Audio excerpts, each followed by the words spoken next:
জি আলহামদুলিল্লাহ, সবজি শীতের সবজি মোটামুটি আসতেছে, আসবে। গরমের সবজি শেষ হয়ে গেছে, প্রায় হইতাছে। কারণ মাঝখানে যে পরিমাণ আছে সবজির দামগুলো এলোমেলো, কারণ যে গরম সবজিটা শেষ হয়ে যাওয়ার কারণে ওগুলোর দামগুলো বাড়তি, আবার কম থাকার কারণে। আবার যে শীতের সবজিগুলো আসতেছে ওগুলো ভরপুর আসতেছে না। গরম শেষের সপ্তাহে সিম ছিল 80 টাকা 90 টাকা, এই সপ্তাহে 120 টাকা। আবার গরমের সবজি এগুলো আপনার 50-60 টাকা ছিল, এই সপ্তাহে 20 টাকা বেশি। ভেন্ডি বেশি 80 টাকা, পটল 70 টাকা, করলা 100 থেকে 80 টাকার উপরে। শশা, সালাদের টমেটো এগুলোর দাম একটু বেশি। শশা গেছে সপ্তাহ ছিল 60 থেকে 70 টাকা, এই সপ্তাহে 100 থেকে চলতেছে। টমেটো 130-40 টাকা চলতেছে। মোটামুটি শীতের সবজি ভরপুর আশা হইলে সামনেতে আসবে, দাম কমবে ইনশাআল্লাহ আর কি আশা করি। পেঁয়াজের দাম হঠাৎ করে বেড়ে গেছে, এটা একটু কী জন্য বাড়ছে জানি না। আমাদের মানে কিনতে অনেক অসুবিধা হয় আর কি মাঝে মাঝে। এই যে যেমন আগে নিতাম 5 কেজি, এখন নিচ্ছি মাত্র 2.5 কেজি, কমাই নিতে হইতেছে আর কি। আর কি হ্যাঁ, প্রায় 30-40 টাকার মতো বাড়তি হয়ে গেছে অল্প কিছুদিনের ভিতরে। হঠাৎ করে এটা বাড়াটা কোনো যুক্তি আমি দেখি না, মনে হয় না আমার কোনো যুক্তি আছে এটার মধ্যে। দিন যাইতেছে, বাজার দর দিন যাচ্ছে, আর বাজার দর জানি কেমন ঊর্ধ্বগতি হচ্ছে। কিছুদিন 2 সপ্তাহ আগে সিমের দাম 60 টাকা কেজি হয়েছিল, কিন্তু 60 টাকা কেজি থেকে এখন 100 টাকার উপরে আবার কিভাবে হইলো? পেঁয়াজের দাম ছিল 80-90 টাকা, এখন হয়ে যাবার 110 টাকা হয়ে গেছে গা। প্রতিটা সবজির দাম আবার বাড়তি হয়ে গেছে গা।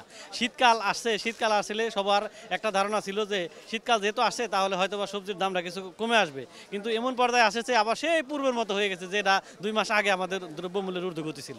পেঁয়াজের বাজার বাড়তেছে, বাহিরের তো কোনো পেঁয়াজ নাই। পেঁয়াজ হলো সব হইলো আমাদের দেশি পেঁয়াজ। মনে বাজার যদি 1 টাকা বাড়ে তখন গৃহস্থে দেয় আটকাইয়া, বাড়তেছে বাজার, তখন আমদানি কম হয়, এই জন্যই আপনার বাজার বাড়িয়া যায়। আবার যখন বাজারে আমদানি হয়ে যায় তখন আবার কমে যায়। হ্যাঁ, ইন্ডিয়ান পেঁয়াজ আমদানি বন্ধ থাকে, মানে ইন্ডিয়ান পেঁয়াজ নাই তো। হ্যাঁ, ইন্ডিয়ান পেঁয়াজ নাই তো, মানে আমদানি হয় নাই, আমদানি কম, গৃহস্থের পেঁয়াজ কমে গেছে। ভাই গত সপ্তাহ থেকে এই সপ্তাহে বাজারের ঊর্ধ্বগতি, যে মানে প্রতি সবজিতে 20 টাকা 30 টাকা দিতে বেড়ে গেছে। একেবারে মানে কি বলবো, আর বলার মতন ভাষায় নেই। যে লাউ গত সপ্তাহে কিনছি 50 টাকা, আজকে কিনলাম 90 টাকা। প্রত্যেক সবজিতে দাম বাড়তি। তবে সবচেয়ে বড় কথা হলো সরকার যদি এলসি চালু না রাখতো তাহলে আমাদের দেশে এখন চালের দাম স্বর্ণের মতো বাড়ত। মিনিকেটের 80 টাকার উপরে এখন মিনিকেট কিনতে হইতো আমাদের ক্রেতা সাধারণদেরকে। কিন্তু যখন এলসি চালু করার পরে পর্যাপ্ত পরিমাণে চাল ঢুকছে, মোটা চাল, চিকন চাল, মিডিয়াম চাল, সব ধরনের চাল বাজারে অ্যাভেলেবেল থাকাতে চালের বাজার অনেকটাই কম।